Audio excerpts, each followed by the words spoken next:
Assalamualaikum warahmatullahi wabarakatuh. Selamat pagi anak-anak. Bagaimana kabar kalian hari ini? Semoga semuanya baik-baik saja ya. Setelah pada pertemuan yang lalu atau pada minggu yang lalu kita sudah melaksanakan yang namanya penilaian tengah semester. Pada minggu ini atau pertemuan kali ini kita akan melanjutkan pembelajaran lagi tentang TIK ya. Sebelumnya atau pada video-video sebelumnya kita sudah belajar tentang software, tentang hardware, tentang brainware dan juga komponen-komponen komputer yang lainnya. Namun untuk video kali ini kita akan belajar lebih dalam lagi tentang apa aja yang ada di dalam komputer ini ya. Kalau kalian sudah mencetak atau mengeprint atau memfotokopi modul yang sudah saya bagikan sebelumnya atau sebelum PTS kemarin, sekarang coba dibuka pada halaman 9 ya. Pada halaman 9 ini kita akan belajar tentang sistem operasi Windows. Jadi sistem operasi Windows ini termasuk kategori software karena sistem operasi Windows ialah software yang digunakan agar komputer ini bisa digunakan secara keseluruhan. Secara keseluruhan software atau secara umumnya software yang digunakan di komputer ini menggunakan sistem operasi Windows. Sistem operasi Windows adalah sistem operasi yang paling umum digunakan di Indonesia saat ini. Jadi sistem operasi Windows ini secara umum banyak digunakan oleh masyarakat Indonesia, yang mana sistem operasi Windows ini dibuat atau diluncurkan oleh perusahaan komputer terbesar di dunia, yaitu perusahaan Microsoft Company yang ada di Amerika. Jadi ini sistem operasi Windows ini dari tahun ke tahun selalu berkembang ya. Seperti pada video sebelumnya kalian sudah melihat sejarah-sejarah tentang sistem operasi Windows pada waktu pertama kali Windows diluncurkan itu bagaimana sampai akhir ini. Namun pada kelas 3 ini atau pada video ini kita tidak akan belajar lebih dalam tentang sistem operasi Windows. Tapi hanya pengertian-pengertian atau secara sedikit saja tentang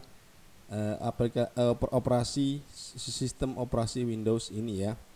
Di dalamnya ada apa saja, lalu gunanya untuk apa saja, tapi tidak secara keseluruhan, hanya pada umumnya. Yang pertama yang harus kalian ketahui di dalam sistem operasi Windows ini pasti menggunakan atau pasti ada yang namanya menu start. Nah, biasanya menu start pada sistem operasi Windows itu ada di bawah, di pojok kiri bawah yang ini ya. Nah, ini akan muncul ketika kursornya kita arahkan ke sini. Ini akan muncul untuk menu start. Di dalam menu start ada apa saja? Kita klik kiri ya. Nah, ini di dalam menu start untuk tampilan Windows yang paling baru, yaitu Windows 10 ya. Ada menu power. Ini fungsinya untuk sleep atau mematikan layarnya saja. Ini shutdown, ini untuk mematikan komputer. Restart ini untuk menghidupkan ulang komputer dari keadaan hidup. Jadi kalau komputernya hidup seperti ini, kita hidupkan lagi, kita menggunakan restart. Lalu kalau ingin mematikan, kita menggunakan shutdown. Kalau untuk mematikan layarnya saja tapi CPU-nya masih jalan, kita tinggal memilih yang sleep. Ini tentang menu start ya. Setelah menu start ada apa lagi? Ada yang namanya Windows Explorer. Nah, kira-kira Windows Explorer itu apa? Saya contohkan secara umum atau mungkin kalian pernah lihat Di dalam HP ada yang namanya manajemen file atau file manager atau penyimpanan file atau penyimpanan berkas. Ya.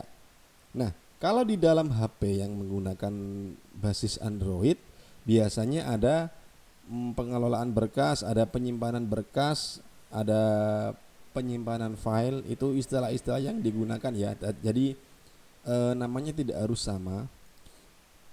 Lalu ada manajemen berkas, ada pengelolaan berkas, ada banyak. Pokoknya yang berhubungan dengan penyimpanan data yang dari HP. Itu kalau yang HP itu namanya menggunakan manajer file, tapi kalau yang di komputer ini, kalau yang di komputer menggunakan Windows Explorer, tampilannya seperti ini. Nah, ini ya. Kita klik kiri. Nah, Windows Explorer sendiri ini tampilannya seperti ini, ada penyimpanan-penyimpanan, ada folder, ada file. Jadi ini untuk penyimpanan di komputer ini ada dua. Ada yang 111 GB, ada juga yang 465. Nah, ini secara keseluruhan ini dinamakan Windows Explorer. Di dalamnya ada banyak folder, banyak file. Jadi tempat penyimpanan komputer itu softwarenya menggunakan Windows Explorer. Lalu yang selanjutnya, ini apa ini lagi ya?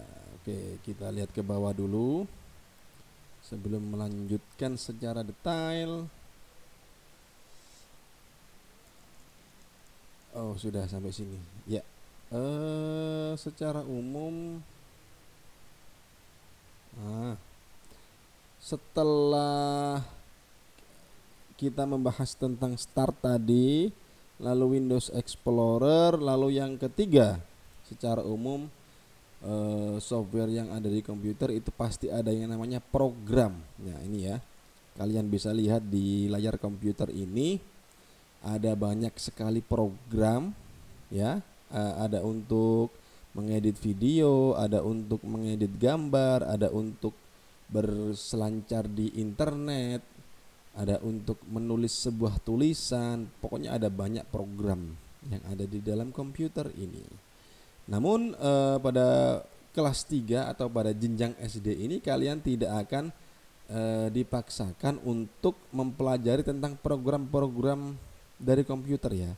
Karena untuk kelas dasar atau kelas SD ini kalian hanya diberikan pengetahuan tentang pengertian-pengertiannya saja. Jadi tidak terlalu sulit ya. Nah, itu tadi merupakan isi dari sistem operasi Windows yang secara umum. Yang pertama, pasti ada yang dinamakan menu start yang ada di kiri ini ya. Lalu yang kedua, ada yang dinamakan Windows Explorer. Kalau di HP itu namanya manager file.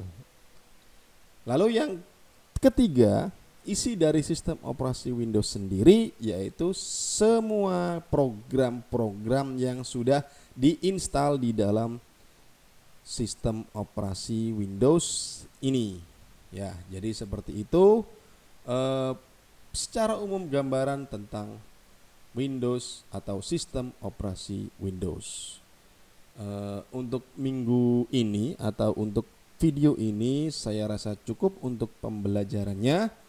Jadi yang perlu diingat di dalam sistem operasi Windows itu adalah program atau software secara umum atau dalam arti wadah ya.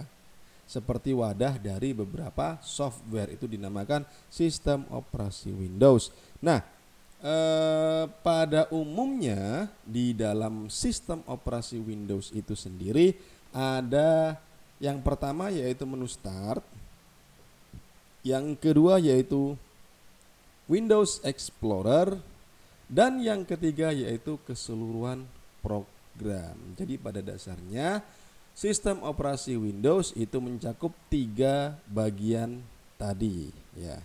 Saya rasa cukup untuk video kali ini. Semoga apa yang saya sampaikan bisa bermanfaat untuk kita semuanya.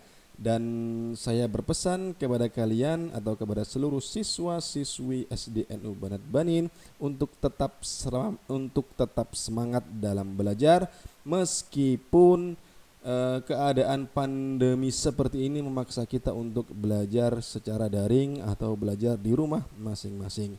Semoga pandemi seperti ini cepat berlalu, cepat berakhir agar kita semua bisa belajar di sekolah seperti biasanya.